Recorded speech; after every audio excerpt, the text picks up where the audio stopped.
134 more people have been infected with the coronavirus, bringing the national tally to 2,474. This is after a total of 3,177 samples were tested in the last 24 hours. One more person has succumbed to the virus, with the number of people having died from COVID-19 standing at 79.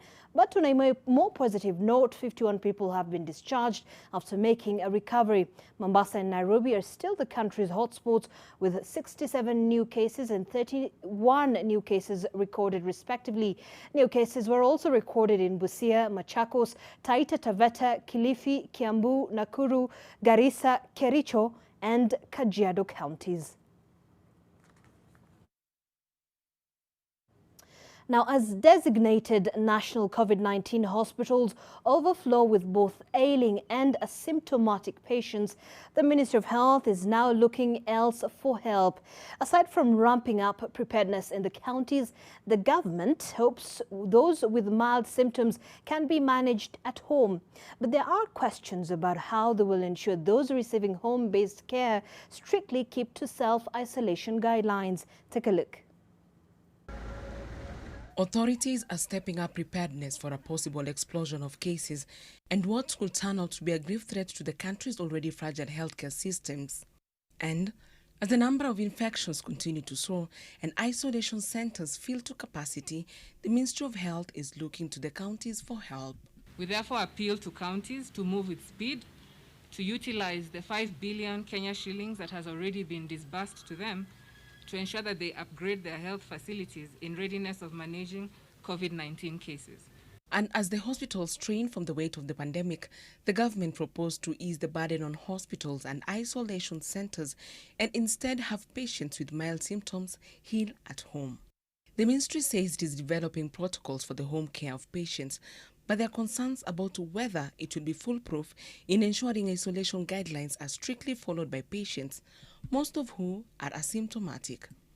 That because of the next stage in our fight, where we are going to take people in quarantine at home, we are going to isolate people at home, and we are going to need community-based isolation and community-based quarantine. The World Health Organization developed interim guidelines for safe home care for patients with mild illness of COVID-19 and their contacts. This document was adapted from the guidance on Middle East Respiratory Syndrome, MERS coronavirus. This document was adapted from the guidance on Middle East Respiratory Syndrome, MERS coronavirus infections that was published in June 2018. The guidelines, which Kenya hopes to localize, will guide public health and infection prevention and control professionals, healthcare managers and healthcare workers when addressing issues related to home care of suspected COVID-19 patients who present with mild symptoms and when managing their contacts.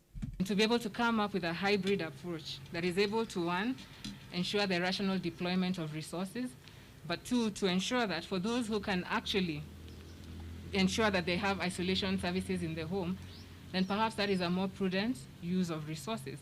But at the same time, also understanding that we do have, to have country adaptation, we have to take cognizance into our environment, in terms of our high slum dwelling areas, to ensure that measures are in place. And so However, the home-based care is grounded on the ability to not only monitor the progress of the patient, but also the ability to follow to the letter the set-down guidelines for self-isolation to reduce the rate of infection at home and within the community. Towards a hybrid model where we are assessing, can you be managed at home? And if yes, how can we manage that? And how can we ensure that you're actually able to adhere to the measures in terms of home-based quarantine? Although most jurisdictions have the legal authority to enforce stay-at-home orders, especially for patients who should be isolating from the public, some have taken a measured approach to enforcement. Most policymakers and law enforcement officials are focused on educating the public about the importance of social distancing measures rather than arresting or citing individuals who are non-compliant. The Russian parliament, for instance, has approved an antivirus package of laws, including up to 7 years in prison for serious violations of quarantine rules. Eunice Omolo, NTV.